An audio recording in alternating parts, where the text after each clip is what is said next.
lesson 3.1, I'm going to use a wheelbarrow and a pitchfork to show how I clean stalls. I'm going to use a broom to show how to maintain stable cleanliness. I'm going to use a hay bale and a hay net to show how we feed hay at shows. And I can show you how we feed hay normally in a manger. And I'm going to show you how we feed concentrates using a bucket and a scoop. Now before I clean my stall, I would like to point out that I'm wearing rubber boots because leather boots aren't good for cleaning stalls because the acidity can eat at the boots. My pitchfork is not broken. All of the bolts are tight on my wheelbarrow and its tire is full. And we don't have any horses in the barn to protect them from the fumes and dust that come up when you're cleaning stalls.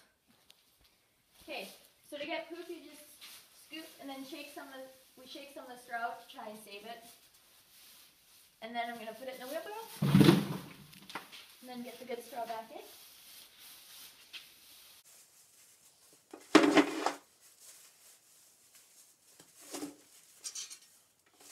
And then I'm going to move straw around to check for pee.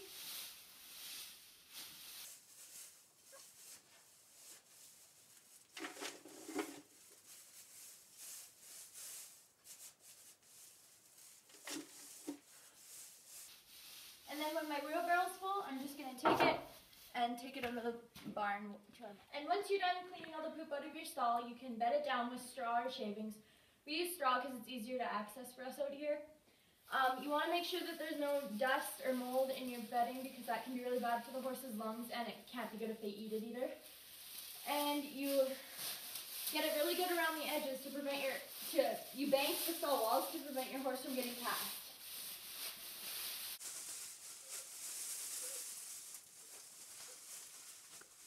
All done. You see how the stall is nicely banked? It really helps because Mr. loves to lay down in his stall.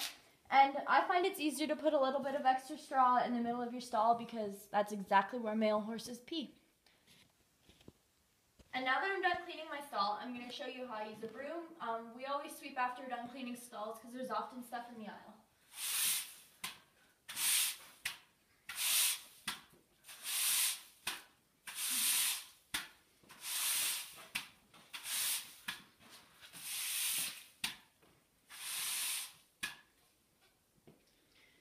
I would also like to point out that we use the rake in the barn to pick up big pieces of stuff before we sweep, and we also use it in our yard after a horse's poop or something to spread it around to make it decompose and break down faster.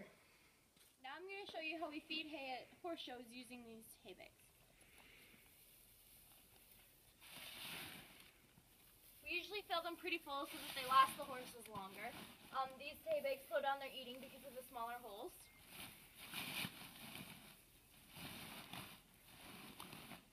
And then you Velcro it shut.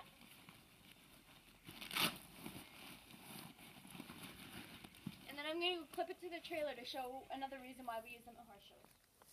We like these hay bags because in the stalls we go to at horse shows, we can get the hay bags really, really high so that the horses, because they're nervous, they might paw and they will never get their leg through them. Because the trailer is more familiar, we don't put them quite as high, but we still put them high enough that the horses won't get a leg caught in them. And the horses are usually not unattended when they're tied to the trailer, so we don't have to worry as much.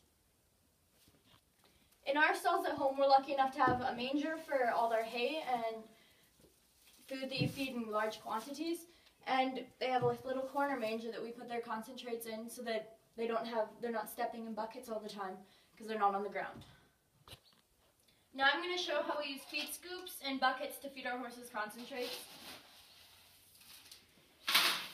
We like these small buckets because they're not as big and harder for the horses to step in and get caught in. We use a variety of different sizes of scoops because we have a variety of different quantities of food that we need. Like this one's smaller because you need a little bit less of this bran.